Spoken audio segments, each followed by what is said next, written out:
Vâng, xin chào anh em nha. Hiện tại thì Thi đang di chuyển trên đường Hoàng Văn Thụ. Hướng di chuyển của Thi hôm nay thì chúng ta sẽ di chuyển đến cái dự án La Mơ. Tại lâu quá cũng chưa đi cập nhật cái tiến độ bên đó. Nhưng mà hôm nay thì tụi đi cũng hơi muộn tí, 10 giờ hơn rồi mọi người. Nói chung là sáng ngồi đọc tin tức tí thấy bên Mỹ bây giờ người ta giảm cái lãi suất rồi, thì bây giờ bên mình cái khoản vay của mình bên mua nhà người ta vẫn đã giảm rồi, thì thấy nói chung là tín hiệu về bất động sản thì thấy cũng kiểu là đang kích cầu nhẹ, nhưng mà về cơ bản thì cái nguồn tiền trong đầu tư thì nó chỉ tập trung vào những người giàu có thôi, tiền dư. Chứ còn cái tầng lớp mà vừa kiếm ăn và mua nhà thêm thì nó sẽ giảm đi rất là nhiều luôn. Như cái đợt vừa qua thì những cái người mà cái tinh thần mới nổi như Thi này, đó là vay mua thì với lãi suất thấp, sau đó thì qua dịch thì bắt đầu lãi suất là tăng cao lên, giảm lạm phát xuống đó.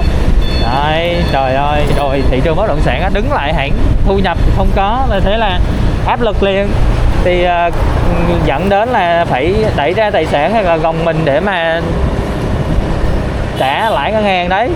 Thì theo cái thuyết âm mưu thì người ta gọi là vặt lông cừu đó.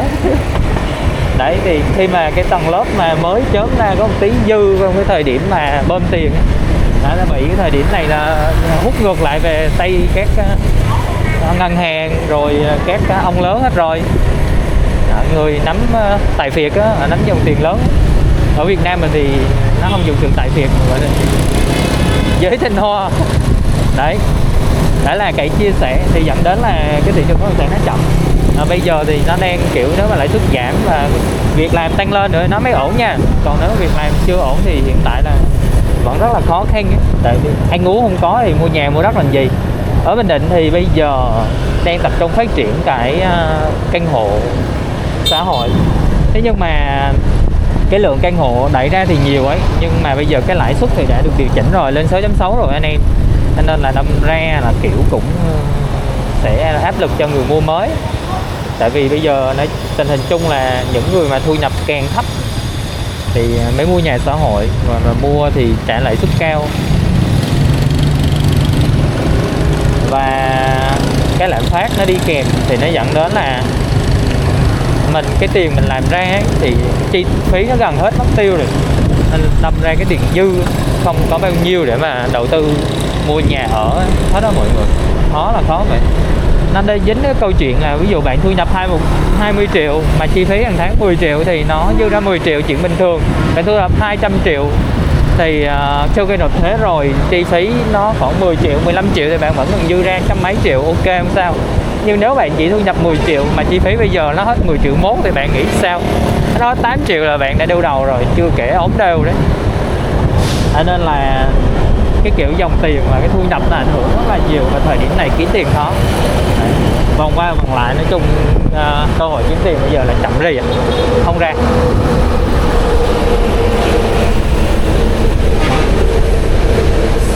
Nên tình hình bất động sản nó sẽ bị ảnh hưởng, và lãi suất giảm thì nó sẽ kiểu như là nó không sẽ, giá đang thấp thì cũng nhiều người bắt đầu mua. Đợt rồi thì có một số đội quân đang muốn thông qua cái hình thức đấu giá để mà kích cầu cho một số khu vực, nhưng mà theo thông tin mới nhất thì đã bị bỏ cọc hết rồi. Còn những cái giá hợp lý thì mới ok, mới bắt đầu chấp nhận. Đó là những cái tình hình chung mà anh em chia sẻ vui vui để mà có động lực. Còn sắp tới thì nếu mà ai đã gồng rồi cố gắng gồng đi, giữa 2025 có thể nó sẽ ổn hơn rất là nhiều đến bây giờ.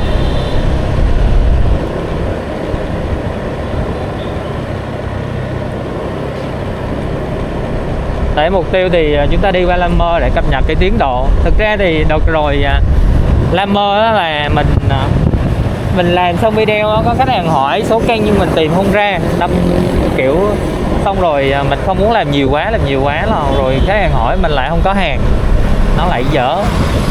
Để nên là mình ít cập nhật về tiến độ. Nhưng đầu này mình xem lên mấy kênh mới, TikTok mới thì cập nhật về những cái tiến độ của những cái căn này, là bảo là cũng sắp bàn giao rồi, mình đi thử xem lại.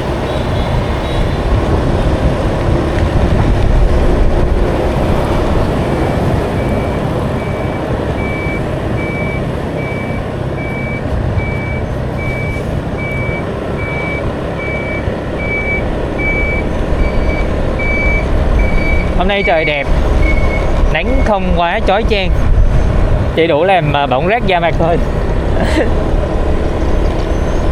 Quy Nhơn rất là hay nha, mưa xuống rất là kiểu buồn, không muốn đi đâu á, nhưng mà nắng lên một cái là cứ muốn xách xe ra và tận hưởng cái hương gió của biển trời luôn á.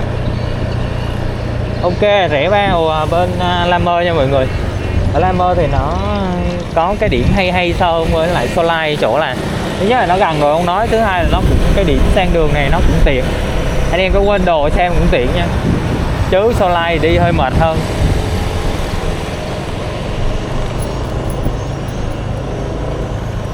Đấy, nói hoài rồi, anh em nào muốn mua rẻ đúng kênh đúng kiểu thì vào thẳng đây. Đấy, còn mà muốn mà đặt cọc những kênh mà nó kiểu là nó hết rồi á, thì cần sang lại sang phiếu rồi các kiểu thì mới liên hệ thôi, chứ còn chủ đầu tư ở đây không có trả hồng cho sale bán bên ngoài, nên là mình cũng sẽ không có thể nào mà bán bằng giá chủ đầu tư mà những căn đẹp được. Nên anh em mà xác định và muốn liên hệ thì cứ kiểu là phải có sự chênh về giá nha, còn yêu cầu mà giá tốt là không phải chi nó khổ lắm, anh em làm đâu có miếng cơm đâu. Vẫn theo cái lộ trình bình thường nha anh em. Đoạn này thì hôm nay làm tới đâu rồi xem thử, nên là có nghĩa là về cơ bản là xong hết rồi á nha anh em, xong rồi, còn mấy thứ vặt vãnh xung quanh này thôi cũng ổn. Khuôn viên xây xong đẹp hẳn mà. Ở đây lên tầng 4 á anh em, nó sẽ có cái công viên trên đấy, không biết là nó xây lên nó có đủ trồng cây xanh như Ecoline không.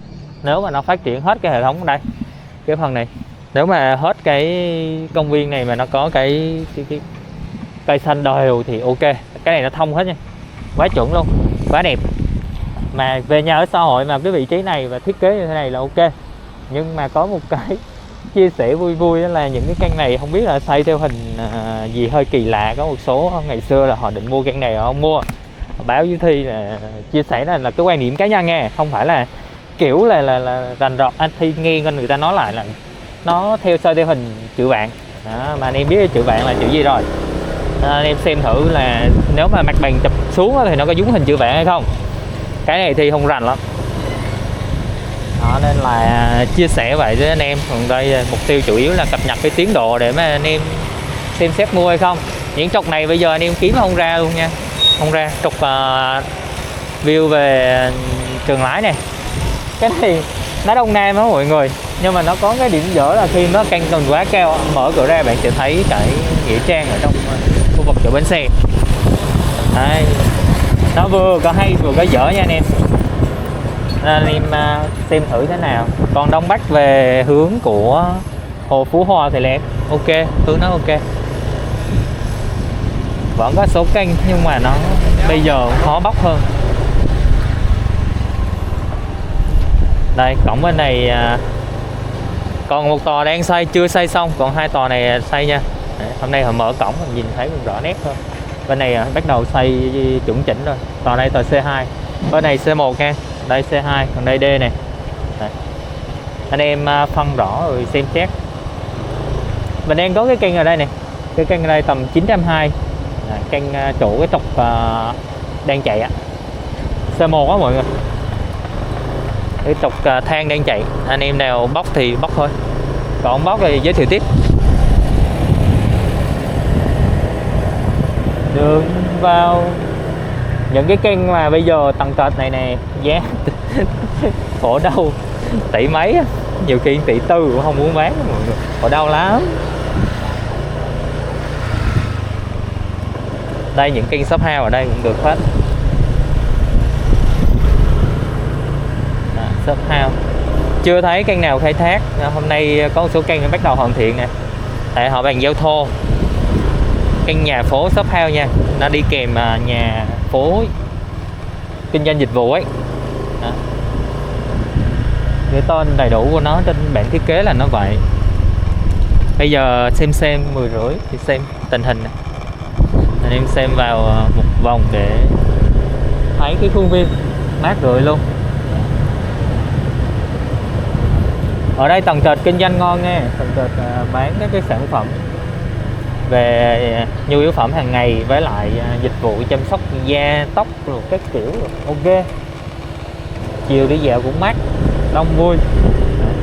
Chủ yếu ở đây tạp hóa là chiếm phần lớn. Các nhà họ trồng hoa rất là đẹp luôn.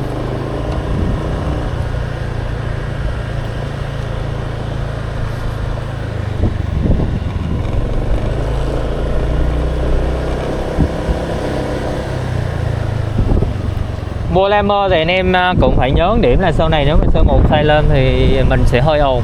Nói chung là canh thời gian mà chuyển vào ở thôi. Chứ còn chắc chắn là C1 phải xây thì nó sẽ ồn. Còn C2 và D, C2 tòa đẹp bán trước, 2 tòa xấu để sau. Ok, cảm ơn tất cả anh em nha. Và nếu như anh em nào quan tâm thì cứ IV. Đồng thời thì Thi cũng muốn chia sẻ là Thi đang phân phối một cái nhãn hiệu cà phê Việt đó, kiểu nó xuất phát từ Thanh Hóa này, rồi sau này có hương vị sầu riêng của Đắk Lắk này. Đó, anh em nào mà muốn uống những cái hòa tan này thì comment cho Thi nha. Giá cả thì đợt rồi thì có cái ghép vào video nhưng mà kiểu hình ảnh nó hơi mờ nên là bây giờ để Thi edit lại. Giá cũng vừa phải thôi để đăng lên trang cái phần cộng đồng á, anh em nào xem thưởng thức rồi vào, hoặc là vô Zalo của Thi đi để về đăng lại nha mọi người. Ok, cảm ơn 500 anh em nhiều nha. Và bây giờ Thi bắt đầu luồn qua đường này để qua khu ga Đa Quyền. Hẹn gặp lại tất cả mọi người ở video sau nha.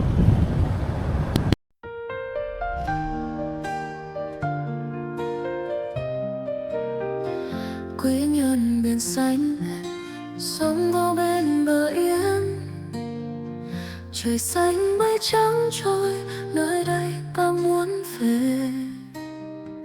Lòng bình yên phố xá, trên đường không chút khói, sống gian giữa đông chiều, cuộc sống thật tuyệt vời. Quy nhơn thành phố biển, thành phố của tương lai, nơi đây ta khao khát đến mỗi ngày thật vui. Cảnh đẹp như tranh vẽ, con người luôn chào đón, đâu đó tiếng yêu thương gửi vào từng ngọn sông. Phố đêm xanh xanh, Quy Nhơn ngập tràn vui, yên bình trong từng phút, thành phố ta yêu hoài. Quy Nhơn biển xanh, sông vô bên bờ yên, trời xanh mây trắng trôi, nơi đây ta muốn về. Lòng bình yên phố xá, trên đường không chút khó